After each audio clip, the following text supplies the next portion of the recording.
السلام علیکم ورحمت الله وبرکاته. څنګه دي دوستانو؟ خیر برابرې سور کې تاسو به خیر ان شاء الله او نور حالات خري.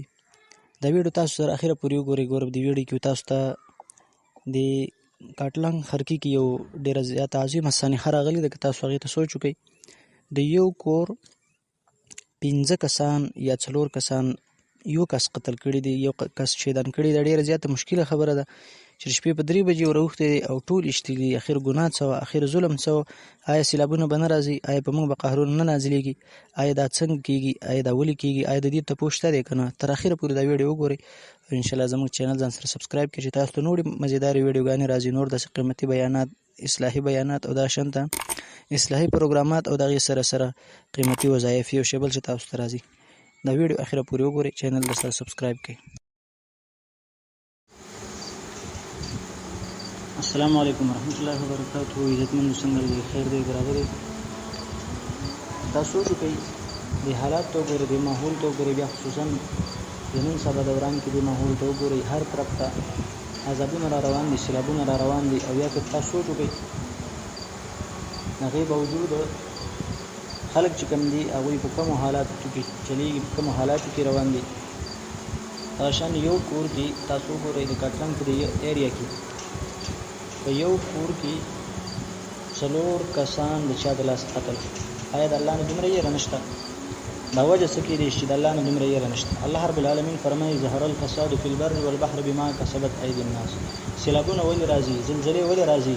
دا د خلکو د وجې نه. سورې روم 41 کې الله رب العالمین فرمایي ای خلکو ظهر الفساد فی البر والبحر بما کسبت ایدی الناس.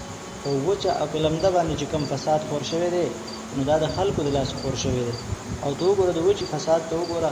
الله رب العالمین یهود بارک وایي ولو انهم اقاموا التوراة والانجیل وما انزل الیهم لاکلوا من فوقهم ومن تحت ارجلهم.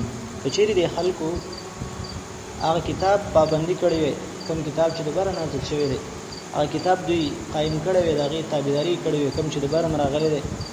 دغه شان انجیل ولو نصاراو د انجیل تابعداري کړې وي، وما انزل الیهم مسلمانانو د قرآن تابعداري کړې وي، لاکلوا من فوقهم ومن تحت ارجلهم. د بره نه به خوراک راتلی او د لره نه به خوراک ملاوېدی. د بره نه به برابر بارانونه کېدی او د ښکته نه د ځمکې نه به فصلونه برابر کېدی.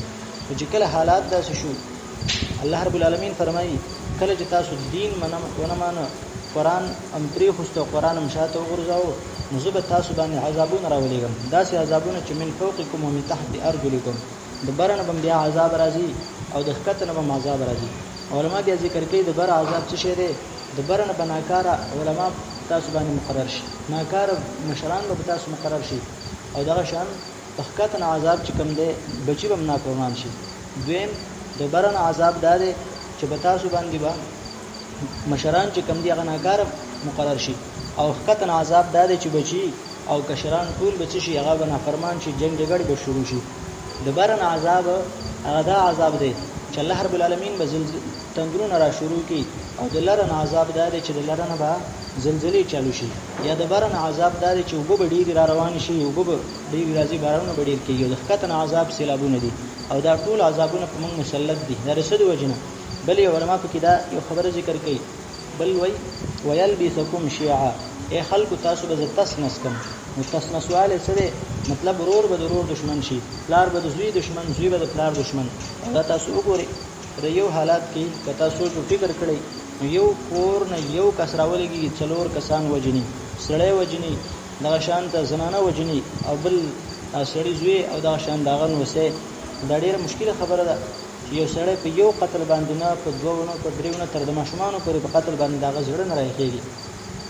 نو دا اصل کې زمونږ د عمل د وجې نه دغه دی وچه باندې عذابونه چالو شو. ما ځناورو کې حیواناتو باندې تکلیف زمونږ د لاسه دی.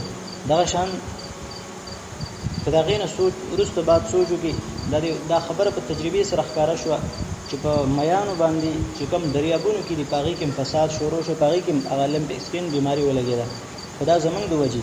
څرنګه چې یو عالم ته په ځمکه باندې مارغان دعاګانې کوي، په سوړي کې ورته دغه شان ته میږان دعاګانې کوي، او په دریابونو کې ورته میان دعاګانې کوي.